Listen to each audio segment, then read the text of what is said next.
I will be using this phone as a clicker for my presentation. On the day that my now husband asked me to be his girlfriend, it is a day that I will never forget. He and I lived about an hour apart, and so one Friday morning at 6 o'clock when my doorbell rang, Scott was the last person I was expecting. But there he was with my favorite latte and his toolbox in hand. See, 3 months prior to Scott asking me to be his girlfriend, I had bought a chest of drawers and I tried to put them together and I failed tremendously. But there he was, my problem solver, with his toolbox and my latte, and he was determined to assemble my chest of drawers. I had to go to work shortly after he got to my apartment, but luckily it was only a half day at the office. Unluckily, it was an awful half day at the office. But fortunately, that half day was no match for my perfect surprise I had waiting at home, and that was the man I was swooning over and the first thing that he ever built me, and that was my chest of drawers. I was actually so excited, I took a picture of the latte and the chest of drawers, and I put it on Instagram with the caption, "Woke up at 5 a.m. to bring me coffee before work, and then built my dresser while I was at work. Hashtag, he's the best. Hashtag, thank you." So when Scott and I recently moved to South Carolina, we all of a sudden had an extra dresser that we no longer needed. But me, being the sentimental person that I am, could not bear to part with it. So I went to Pinterest, as every woman does, to figure out how I could reuse this dresser. And there are a lot of different examples on Pinterest that can help you figure out what you want to do. So I decided to pick stuff that would be useful for our house. With the help of newsvalley.com, 730sagestreet.com, and house.com, I was able to make a plan and take action to execute it.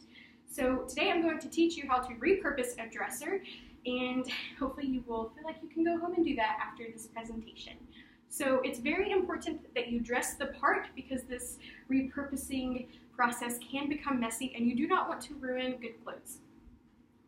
The first thing that you want to do when repurposing a dresser is establishing what you want the product to be.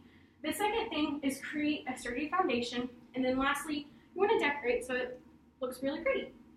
So let's dive right in. Picking a finished product is a lot more difficult than it sounds like. I have already mentioned going to Pinterest was a daunting task because I was overloaded by all of my options. Scott and I finally decided on picking a coffee bar and shelves for our bathroom and our dining room. So, quote, "After upgrading the design styles or moving, there is a good chance the average homeowner has a spare dresser or chest of drawers that may no longer use. Repurposing such furniture can make for an enjoyable weekend DIY project," end quote. And that is according to myvalleynews.com. It's really important that if you are going to repurpose a chest of drawers that was cheaply made, that you establish a sturdy foundation. The chest of drawers that I bought was very cheap, and during the process of Scott and I moving, it had actually become even more weak. So we had to go through the process of reinforcing the dresser. The first thing you want to do is measure your wood that you're going to use to reinforce it. Scott and I had decided that we wanted the back of it to be showing because we were going to be taking out the drawers and using those for shelves. So we had to find an inexpensive way of reinforcing it, but we also didn't want it to be an eyesore, so we settled on pallet wood. So with the measuring process, you need to measure the chest of drawers from one end to the other end and record that measurement. The second thing you need to do is cut the pallet wood to the exact measurement previously recorded, and then the third thing you need to do is assemble it. You will take a drill and screw the pallets of wood into place on the chest of drawers until it covers the back. Now, you can do this vertically or horizontally. It's completely up to you and what you feel like would be a good vibe for the room. And as you can see here, this is the back of the chest of drawers. We liked the rustic view that it gave us from the front side, and you'll get to see that later on. But putting this wood here completely stabilized the dresser so it was no longer rocky, and we were able to make a hole so that our Keurig could plug into the extension cord we had underneath it. So that's what we used for the shell of the dresser. We then had 4 leftover drawers that I was like, all right, I know I need a shelf, but I don't know that I need 4 of them. But it's a good thing because the first couple, it actually didn't get the process right the first couple of times. So this process is foolproof, and if you follow this, you won't mess up the first 2 times. The first thing you're going to want to do is measure and cut 2 small pieces of wood to go inside the shelving to act as dividers. Secondly, screw the dividers into the drawer in your desired position. Third, prime the drawer with Kilz spray paint and paint desired color. This step is very important because if your chest of drawers is cheaply made, chances are it's not real wood, and getting paint to stick to it is going to be difficult. And taking a paintbrush with Kilz made it very sticky, so we found that using spray paint covered it very nicely, and it gave a surface that was easy for paint to adhere to. And then fourth, you are going to need to screw the shelving into the studs in your walls to hang for various purposes. Here is a demonstration of what my process looked like. It automatically went. That's awesome. This is the finished product. You can see where we added in the extra dividers, the top of it.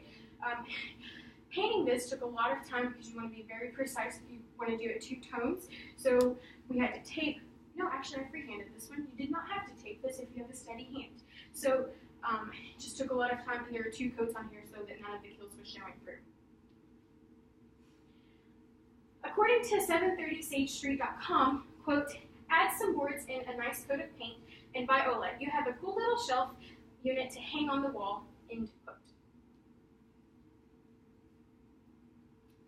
So here is a before picture of the chest of drawers and an after picture. So you can see here where the pallet wood is showing behind and how it kind of ties everything together. It's super nice because it also goes with our wall, and then the Keurig and all of the coffee fixings sit on top, and then there's extra coffee and cocoa stuff underneath it. So this is what my bathroom looked like before. The reason I wanted to put a bathroom shelf in is because I had a huge bulky medicine cabinet that had a mirror on it next to my other bathroom mirror, and it was too much, and I did not like it. So this is what the after picture looked like. So lastly, we arrive at decorating. This is definitely the most fun part of the entire process. Like I said, we did not really want to spend a lot of money on this project, so I did what is called upcycling, and I went around my house and I was like, what would go good here? What would go good here? And I finally had a lot of different things that I could place and put together and make it look very good without having to spend anything. So here is what an up-close picture of the bathroom shelf turned out. So you can see where the little dividers provide shelves so that you can actually store necessity stuff, and then you can decorate it to your liking. Becky Dietry, an interior designer, sums it up by saying, to use recycled, repurposed, and found objects dovetails beautifully with my own philosophy of interior design.